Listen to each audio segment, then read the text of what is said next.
నిఘా 2TV news నిజం కోసం మా నిఘా. నిఘా 2TV వార్తలకు స్వాగతం. నంద్యాల జిల్లా వెలుగోడు మండలంలో పండుగ వాతావరణంలో స్వచ్ఛ సంక్రాంతి కార్యక్రమం ఘనంగా నిర్వహించబడింది. గ్రామాల అభివృద్ధి, పరిశుభ్రతతో పాటు కూలీల సంక్షేమమే ధ్యేయంగా ప్రభుత్వం చేపట్టిన కార్యక్రమంపై స్థానిక ప్రజలకు అవగాహన కల్పించారు. నంద్యాల జిల్లా వెలుగోడు మండలంలో నిర్వహించిన స్వచ్ఛ సంక్రాంతి గ్రామ సభ గ్రామంలో సందడిని నింపింది. గ్రామ సర్పంచ్ అధ్యక్షతన జరిగిన కార్యక్రమంలో పలువురు అధికారులు మరియు ప్రజాప్రతినిధులు పాల్గొన్నారు. సంక్రాంతి పండుగను పురస్కరించుకుని గ్రామాలన్నీ పరిశుభ్రంగా ఉండాలని, ప్రతి ఒక్కరూ వ్యక్తిగత పరిశుభ్రతతో పాటు సామాజిక పరిశుభ్రతను పాటించాలన్నారు. ముఖ్యంగా ఈ సభలో గ్రామీణ ఉపాధి హామీ పథకం కింద పని దినాలను 125 రోజులకు పెంచిన అంశంపై కూలీలకు మెరుగైన అవగాహన కల్పించారు. ఈ పథకం ద్వారా గ్రామీణ ప్రాంతాల్లోని పేద కుటుంబాలకు ఆర్థిక భరోసా లభిస్తుంది అని అధికారులు వివరించారు. ఈ సభలో కోఆప్షన్ మెంబర్ ఇలియాస్ ఖాన్, గ్రామ కార్యదర్శి నరేంద్ర, ఏపీఓ నాగజ్యోతి, ఎంపీటీసీ రాజేష్ పాల్గొన్నారు. సచివాలయ సిబ్బంది, గ్రామ పెద్దలు కార్యక్రమంలో పాల్గొని స్వచ్ఛమైన గ్రామాల నిర్మాణానికి అందరూ సహకరించాలి అని కోరారు. జైపాల్ ఆధ్వర్యంలో జరిగిన కార్యక్రమం విజయవంతంగా ముగిసింది. స్వచ్ఛ సంక్రాంతి పిలుపుతో అటు పారిశుద్ధ్యంపై, ఇటు 125 రోజుల ఉపాధి హామీపై ప్రజల్లో చైతన్యం కల్పించడం పట్ల స్థానికులు హర్షం వ్యక్తం చేస్తున్నారు.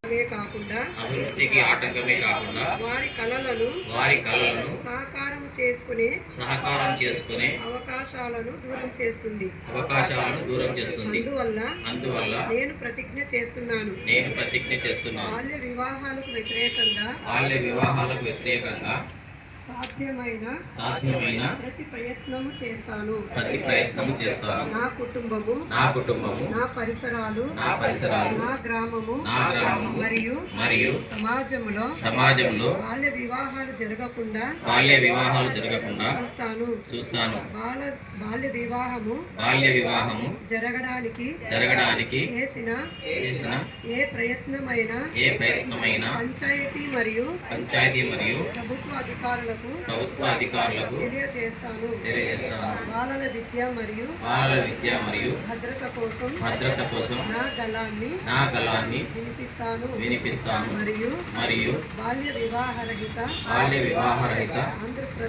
ఆంధ్రప్రదేశ్ సహకారానికి మద్దతు ఇస్తాను. దాంట్లోనే మీరు ఇప్పుడు మీ ఇంటి దగ్గరనే మీరు ఇంటి నుండే ఆన్లైన్లో మీ హౌస్ ట్యాక్స్ను చెల్లించవచ్చు. అదేవిధంగా ఇతర ట్రేడ్ లైసెన్స్ కానీ, మీ కుళాయి పన్ను కానీ, ఇవన్నీ కూడా ఆన్లైన్లోనే చెల్లించే అవకాశం కల్పించడం జరిగింది. అలాగే ఈరోజు ఈ గ్రామ సభ ఏర్పాటు చేయడానికి మనకు ప్రభుత్వం యొక్క ముఖ్య ఉద్దేశం ఏంటంటే స్వచ్ఛ సంక్రాంతి జరుపుకోవాలని. అంటే మనము గ్రామ పంచాయతీలను ఎటువంటి పరిశుభ్రంగా తీర్చిదిద్ది ఆ విధంగా మనము సంక్రాంతి జరుపుకోవాలనే ఉద్దేశంతో ఏర్పాటు చేయడం జరిగింది. మనకు వెలుగోడు గ్రామ పంచాయతీలో దాదాపు 40 మంది వరకు శానిటేషన్ వర్కర్స్ ఉన్నారు. ప్రతిరోజు కూడా మీ ఇళ్లకు వచ్చి వాళ్ళు వెహికల్స్ ద్వారా చెత్త సేకరించి దాన్ని